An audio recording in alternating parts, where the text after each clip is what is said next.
Okay, so we wanted to kind of mix it up as much as possible. We wanted to kind of get everything involved uh, that Ron Williams did in various ways. Like we have his critically acclaimed comedies. We have his really dark, dramatic, critically acclaimed performances. We have movies where audiences liked them, but maybe not so much critics, but that's okay because they still became big hits. And yeah, there were a few movies where pretty much nobody liked them. And those movies kind of need attention also. Mm. So, these are two movies that really didn't win that many audiences over, and certainly positively were shunned critically. And maybe not necessarily, you know, maybe they weren't exactly wrong, but in saying this, but why don't we just dissect things and find out how these movies got the not so popular reputations that they have. I kind of love one of these movies. Mm-hmm. So, I think we'll go ahead and start with Shakes the Clown. You probably are pretty well aware of World's Greatest Dad, the very dramatic, dark comedy that Rob Williams did with Bobcat Goldthwait, who wrote and directed it. This, too, is written, directed by, and starring Bobcat Goldthwait. Was this his first movie as writer-director? As a writer-director, I'm pretty sure yes. Because he's done Willow Creek, God Bless America, World's Greatest Dad, and the Bestiality movie. I think that's, as far as I know, that's them. And Shakes the Clown is the story. They're both Shakes the Clown and Death To Smoochy are pretty much the same story, where it is a children's entertainer who has an extreme dark side, who is eventually replaced by another child's entertainer. And this particular, the only difference is, in Death To Smoochy, the replacement is our hero, and the person being replaced is our antagonist. And in here, it's actually, well, Shakes isn't so much being replaced, but he was chosen, somebody else was chosen as a replacement over him, and the person who is the replacement is our villain in this movie. And so the roles are a little bit reversed, but it's pretty much the same plot on the surface. So Shakes opens, and it immediately kind of throws an interesting curveball at you and makes you wonder just what kind of movie you're in for. Shakes has just had a one-night stand. He's wrapped around the toilet. We realize he is this disgusting character who goes on multiple one-night stands. And laying on the couch, we just happen to see whose house he's in. And do you want to tell us who his one-night stand was? Go ahead. You go ahead. No. Okay. Florence Henderson. Yep. is laying on the couch. With her child, by the way. And so he does his best to sober up. He puts the makeup on and he goes to work. And this is what he does. This is his life. And it's very not exactly what you would expect it to be. And he just, that's, for an entire beginning half of the movie, it's just him hanging out with the other clowns. He goes and he does his job, and the interesting thing he does is, despite the fact that he is drunk and depressed and just doesn't seem to give a shit about anything, at least he's very, very good at his job. He's like, when he Shakes in character, he is a totally different person. He has the ability to fly. I'm serious. No, he is. And he jumps and he flips around and he does the balloon animals and he does magic tricks and it's just a whole spectacle. But then when he's not on the job, he's back to drunk and depressed and hanging out with other clowns. Most notably, very young Adam Sandler Mm-hmm. and Blake Clark, who you know from most of Adam Sandler's movies. Well, they're watching a show, of course, where this older clown is the host of it, but he is retired. He says he's retiring. He's actually been let go. because he's reckless and whatever. Because all the clowns are reckless in one way or another. And he is being the host has decided to replace himself, not with Shakes, not with Adam Sandler's character, and not with Blake Clark's character, but with Binky the Clown. And Binky is also our villain. And the thing about Binky is he is a coke-addicted, murdering, psychopathic clown played by none other than SpongeBob SquarePants himself, Tom Kenny. And this performance kind of has to be seen to be believed. It's worth noting that apart from Shakes, and even then, kind of roughly, none of the clowns in this movie are seen outside of their makeup, which is really interesting. And we get to see their dark sides and how crazy some of them are, how depressed some of them are. I like the little effect where the ones that are addicted to coke, like Binky, keep the coke inside their noses so that when they put it on, they can just do it. And then, of course, a plot finally kicks in when, I'm not quite sure what their relation was to each other. He's like I don't think he's his parole officer, I don't know. But Paul Dooley plays a major part in this movie, where he is kind of Shakes' friend and colleague. And his name is Owen Cheese, by the way. Of course it is. And Owen Cheese catches Binky doing coke. And in a very overdramatic scene, which basically only plays out to serve as a plot, so this movie has something to do. When Binky gets found out by Owen Cheese that he's snorting coke, Binky beats him to death with one of his juggling pads. And they pin the murder on Shakes. And about an hour into this 85-minute movie, the movie finally has a plot. And Binky goes really, really evil as the movie goes on. He resorts to kidnapping. Like I said, there's murder involved. There's knife throwing. There's everything. And it's worth noting that Shakes does have a love story, which also comes into play there. As you can see, it's certainly a movie that kind of stands on its own, despite the fact that Death To Smoochy almost feels like a really loose remake of it. It's extremely bizarre, for starters. It's almost... judging by the way it's shot and how nobody really takes their clown makeup off, and just the way the whole thing is handled, it feels really nightmarish for a comedy. Like, there's something really unsettling about it. I don't know if that's the purpose or the reason. But yeah, and of course, obviously we have to bring up the cameo in the middle of the movie. Once Shakes has been framed for murder, he goes into hiding at a mime school. And the very aggressive, angry mime instructor who will perfect your miming skills is a cameo by Robin Williams. And this scene is kind of fantastic. Because we see mime boot camp. And despite being a mime, he has no problems with, passive-aggressively shouting at you if you're not doing it right. One of my personal favorite deliveries is when they've just done a little routine and Shakes is just kind of standing there clueless, and he just walks over to him and says, "Now, you didn't join in with us. That really pisses me off." And he just has that tone through the whole character, despite being this very angry mime of sorts. Because, of course, we learned that the clowns and the mimes are kind of, like, at war with each other. Kind of like gangs. Yeah. Where if they happen to run into one another, they'll just start beating the shit out of each other. Bottom line, this movie's really fucking weird. I mean, in its own glorious way.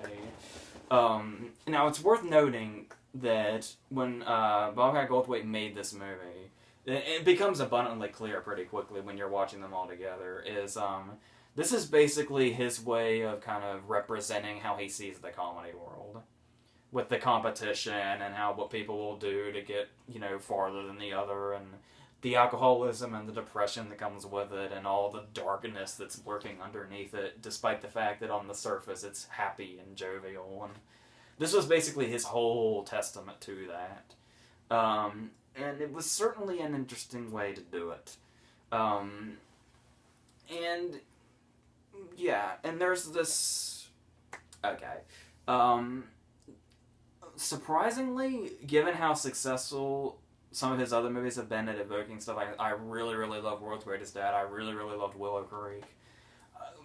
World's Greatest Dad was... God Bless America was a little preachy and kind of nauseating. But there was still something that I kind of liked about it in some way. Not so much the more I think about it. When I first saw it, it was entertaining enough. I still really liked it. He does something with this movie where I just can't quite pinpoint it, because I'm going to be totally honest with you. This movie really is not that good. And being what it is, this movie is really not that funny. But there's something about it that's really, really fascinating. And I've seen it a couple of times now, and I'll probably see it maybe a few more times. While I can't necessarily compliment it in the traditional sense, it's certainly a movie worth watching, because it really takes you into this really depraved place that it's just something that it evokes is really, really... Yeah, I don't even know. You just gotta have to see it. It's very unpleasant, too. Like, when it goes into the whole... Like, it kind of tips you off that, we see his angry side, but it's mostly a comedy about a drunken clown. But there's still kind of a depravity to it. And when it gets really, really heavy, and when we get into his depression and his alcoholism, when they're driving him around and he's practically unconscious and just zoning in and out, it goes to some really, really fucked up places that could only exist in Bob Guy Goldthwait's mind. And that's why it's important that this movie exists, that we get to somehow see that place that he has brought to us. So, yes, it's worth... the Boston Globe has a comment on the back of this DVD case that says, "The Citizen Kane of alcoholic clown movies." That's pretty much as good as it gets. So, with Death To Smoochy, I remember vividly when this came out, there was hardly any promotion for it. I maybe saw like 3 TV spots for it. But we were going to the movies with my dad every week at that time, and this was, 2002, I think. And of course, my dad made us to be extreme Robin Williams fans, which is totally fine. I'm totally happy and proud to have been raised that way. So we didn't really know none of us really knew what this was going on. The only thing I remember from the TV spots was when he's dancing with the rose and he hits the brick wall. That scene was the end of all the TV spots. That was the last thing they showed. So we get this, and it's the same thing where we have Rainbow Randolph, who is Robin Williams, who has this really, really happy show with, I think it's just called Rainbow Randolph and the Crinkle Kids, isn't it? Yeah. Rainbow Randy, I think is what they actually call it. And they, he gets found out for bribery. There's a whole bunch of other crimes and other dastardly things he commits, but bribery is what he gets caught for. And once he's sent to jail, he's replaced by Smoochy, who is this very jovial person named Sheldon Mopes who hangs out at, like, drug clinics in this really weird pink suit and just sings songs. And he's this incorruptible, happy soul. Also worth noting, this was my intro to Edward Norton. Mm-hmm. I had not seen Edward... I had no idea who he was when I saw this movie. I hadn't seen Fight Club or American History X or fucking anything before I saw this movie. So, this clearly is a weird change of pace for Edward Norton. But when I was a kid, everything else was a weird change of pace because Sheldon Mopes was my introduction to him. The first time I saw Derek Vineyard, he was Sheldon Mopes. Yep. That is a weird thing to happen. I like Alfred Molina and the Spaniard and Maverick for me. But alas, that's what happened. And now, I brought something with me because I wanted to just mention something real quick before I talk about what it is I like so much about Death to Smoochy. I said that these movies are absolutely hated by critics. And some of them are infamous. Just like Shakes has really taken on a cult status thanks to it. Mm-hmm. Death to Smoochy's kind of been off the radar. Because it just kind of came and went, and not many people saw it, and the critics just eviscerated it. To give you an idea, I wanted to just take a quick excerpt here from Roger Ebert's book with all his bad reviews in it. And I just want to tell you what he said about Death to Smoochy. And this is cited a lot as one of the great movie put-down lines. So much so that you'll remember that Jon Stewart is in Death to Smoochy. Mm-hmm. And a few years after this came out, Ebert was on The Daily Show, and Jon Stewart read this quote back to him, just to clarify it. And he stood by it completely. Let me tell you real quick this one thing. This is the very opening of Ebert's review for Death to Smoochy, and he said, "Only enormously talented people could have made Death to Smoochy. Those with lesser gifts would have lacked the nerve to make a film so bad, so miscalculated, so lacking any connection with any possible audience. To make a film this awful, you have to have enormous ambition and confidence and dream big dreams." That's great. That gives you an idea of what most people thought of Death to Smoochy when it came out. But they just couldn't word it quite as eloquently as Ebert, of course. But having said that, let me tell you why I kind of took to this. I saw this movie so many times when it came out. Mm-hmm. I haven't seen this movie in fucking years. Everything I tell you is based on a distant memory, but it's so lodged in there, I think I got it. It's one of those movies where, yes, I totally understand that one of the things about it is you can probably criticize the character of Sheldon a lot. Because he is the only silver lining in this movie. Mm. But the thing about it is Sheldon is so incorruptible and jovial that it could probably get on your nerves very easily. And I think it's kind of supposed to. Mm-hmm. I think that's the point. And he's to the point to where I loved... he's talking... Danny DeVito's character tries to give him a gun. And his response is, "I've never held a gun. I've never even thought about holding a gun. When my brothers and I always played cowboys and Indians, I was always the Chinese railroad worker." I remember that line. And I can understand how that would get annoying to a point. But the thing about it is, it's kind of a perfect contrast because the whole movie is so evil and mean-spirited. And I totally get there. So many times lately I've called a movie unpleasant. I just accuse Shakes of being unpleasant. But this movie does it in a way to where that's kind of its thing. And it kind of works in contrast with what's going on the surface and what's going on underneath. Because there is a certain nastiness to this movie. But the whole point is that it feels like it belongs in there. Oh, yeah. It's the whole surface of it. It's the whole foundation of just how disgusting the characters in this movie are. And how Sheldon is the only one that has even remotely a conscience. It just happens that he has maybe a little too much of one. And I'm wondering how Norton got cast. I assume that was DeVito's call, but I don't know. But yeah, and as you can see, that's another thing. DeVito being the director. Danny DeVito is somebody who has a really good hold on black comedy. Some of them haven't been quite as successful, like Duplex, but he has movies like War of the Roses, and I think he has another really dark movie he directed. I'm not thinking of. Matilda got really dark for what it was. So I can understand this movie just going into total and complete unpleasant territory and just being revolting. But I think with Danny DeVito's handle, that's what kept it, for me, from getting into that territory. From being you're able to bask in how evil it is.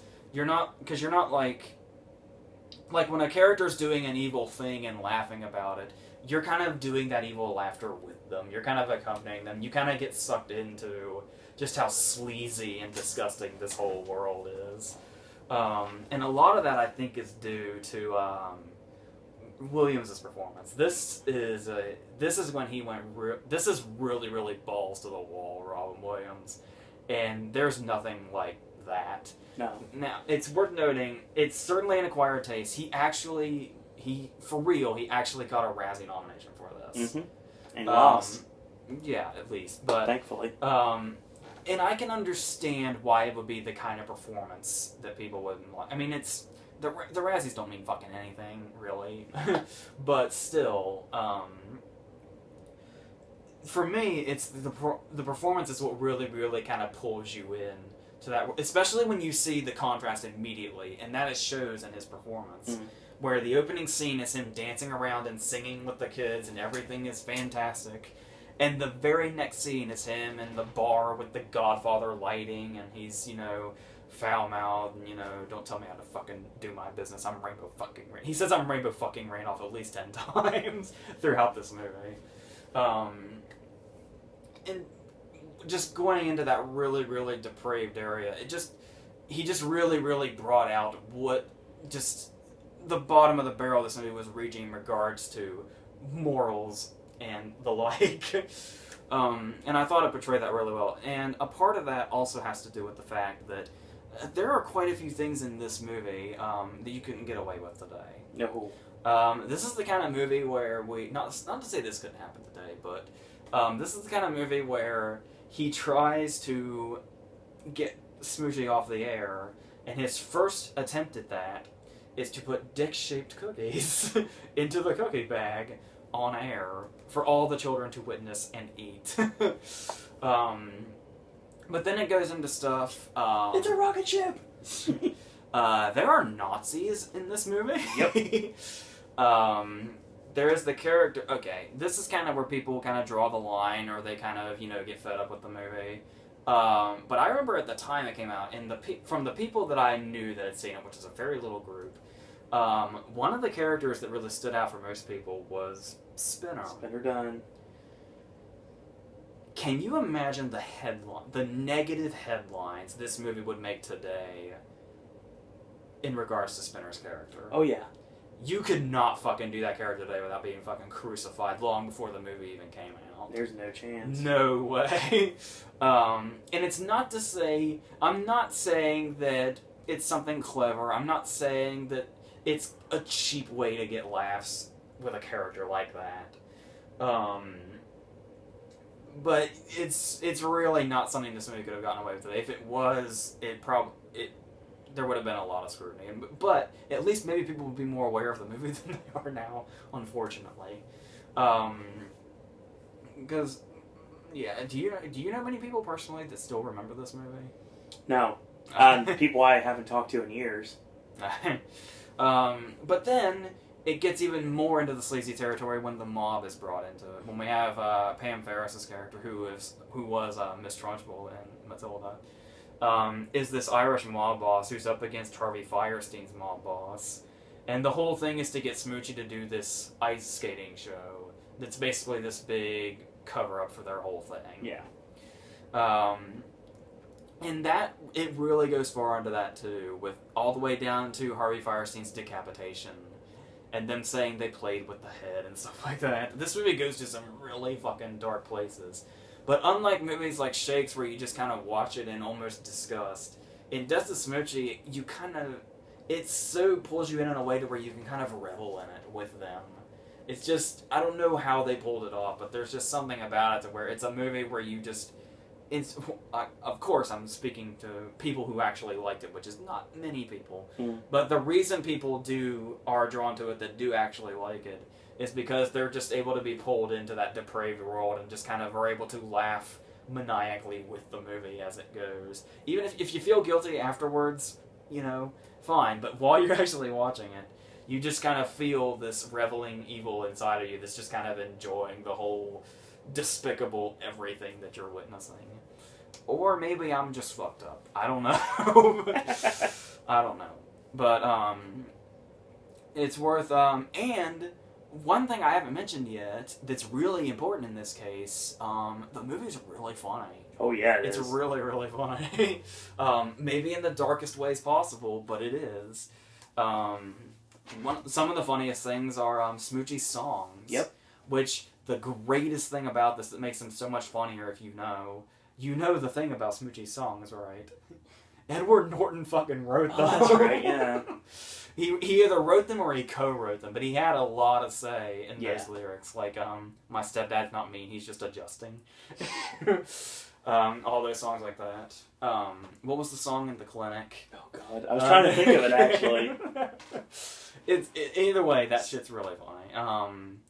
And there are those dark lines in there, like the scene where we have this big emotional scene where Spinner has been killed because he's been mistaken for Sheldon, and he was, you know, Tommy's cousin, and was like this big, you know, it's a big emotional family connection thing. And she's standing over Spinner's body at the funeral, and she just turns to the guys and says, "Okay, let's go pray and get shit-faced." Yep. And then she just goes about her way. And then, of course, the ending, which gives us the big Manchurian Candidate send-off, where we have Buggy Ding Dong, who is Vincent Schiavelli, who is this really fucking creepy, disgraced former children's show host, who is now basically an assassin for hire, who is an alcoholic and drugged out and all that. We have the sleazy storyline where Nora is basically, Catherine Keener's character is basically a kids show host groupie, she calls herself. Where she fucks everybody from Smoochy to Ricketts the Rhino, or who else? Ricketts was a whale, I think. Danny Woodburn, too. Danny was a Crinkle Kid. Danny Woodburn was a Crinkle Kid, yeah. Who becomes a Rhinette, of course. Yeah, you can go into the whole, some people find things like that degrading now as well, and they may not have been able to get away with it. But this movie came out at just the right time to where it was able to be kind of disgraced by critics, but it also got away with enough to where it's actually still in the movie. So, yeah. I understand where people are coming from, totally. It totally is an unpleasant, sleazy, despicable movie. But it does it in a way to where that's what I like about it, unlike other movies that I've talked about recently. Like I said, there's still something about Shakes that I really like. I don't know what it is, but it's certainly a fascinating watch if you want to get around to it. To go into the depraved mind of Bobcat Goldthwait and see exactly how he views the comedy world in such a sadistic way, go right ahead. I, of course, prefer Death To Smoochy, but yeah, they're both.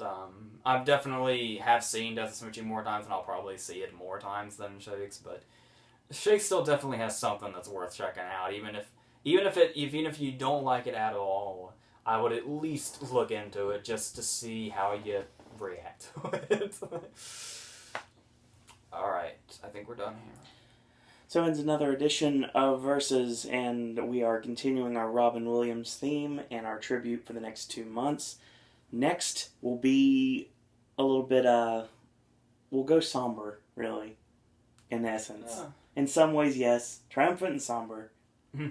We're going to go back to college. So, you probably know exactly where we're going with that. And then we've got some interesting ones coming in September, so...